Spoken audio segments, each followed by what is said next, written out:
기다렸다는 듯 황제는 레몽에게 서약을 요구했습니다. 레몽도 앞선 지도자들의 상황을 인지하고 있었기에 자신은 신 이외에는 누구도 섬기지 않는다고 전했습니다. 그는 스스로를 소로마곤 총지휘관이라 여겼습니다. 제국의 영토에 수개월 체류하고 있던 다른 영주들의 설득에도 불구하고 레몽은 꿋꿋이 버텼습니다. 그는 황제가 친정하면 황제를 따른다고 말했습니다. 황제에게 레몽의 역제안은 매우 부담스러운 것이었기에 둘은 적당한 선에서 타협을 보았습니다. 황제의 재산과 신체를 존중해라 라는 애매한 조건으로 합의를 보고 보스포루스 해협을 건너 십자군에 합류했습니다. 이후 몇 명의 중소 영주군이 합류한 뒤 1차 십자군은 성지로 전진했습니다. 그들이 넘어야 할 첫 번째 관문은 룸술탄국의 수도 니케아였습니다. 이곳은 견고한 성벽과 호수로 둘러싸인 전략적 요충지였습니다. 자연적인 특징으로 인해서 도시를 포위하는 것은 어려웠습니다. 우선 제국 해군의 도움으로 항구를 봉쇄하고 육지의 십자군은 일사불란하게 공성에 돌입했습니다. 한편 도시의 주인 클르츠 아르슬란 1세는 이들이 민중십자군과 같은 부류라고 생각했습니다. 더군다나 이들의 무리에 은자 피해례가 있었기에 그의 방심은 더해갔습니다. 그는 수도를 비우고 말라티아에서 다니쇼멘드와 대립했습니다.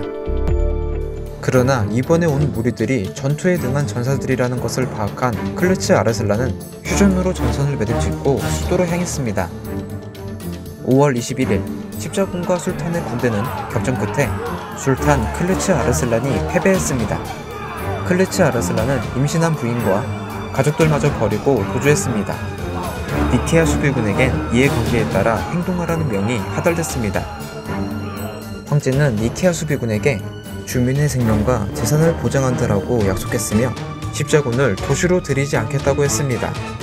전투에 지친 십자군이 휴식하던 깊은 밤에 도시의 항구를 통해서 제국 군대가 입성했습니다.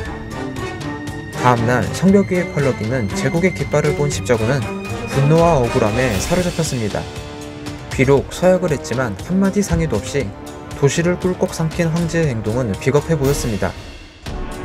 황제는 십자군 영주들의 요구를 치하하기 위해서 값진 선물을 내렸지만 이들의 기분은 풀리지 않았습니다. 이때부터 황제와 십자군 사이에는 조금씩 균열이 생겼습니다. 이후 보헤몬과 몇 명의 영주가 일진으로 출발했으며 이진으로 나머지 군대가 하루 뒤 출발했습니다. 아나톨리아 고원을 가로지르는 여정은 매우 힘들었습니다. 계절은 무더운 여름이었으며 적들이 들판에 먹을거리를 제거했기에 배고픔에 시달렸습니다. 매복해있던 룸술탄국 군대는 보헤몽의 일진이 십자군 전 병력이라 착각하여 곧장 습격했습니다. 수적으로 열세였던 일진은 군대가 올 때까지 버텼습니다. 6월 30일 일진이 공격당하는 모습을 목격한 본대는 곧바로 전장에 합류했습니다. 협공으로 룸술탄국 군대는 또다시 패주했습니다. 이 전투로 습격대가 놓고 간 막대한 제어와 군수품으로 인해서 십자군은 잠시나마 풍족한 나날을 이어갔습니다.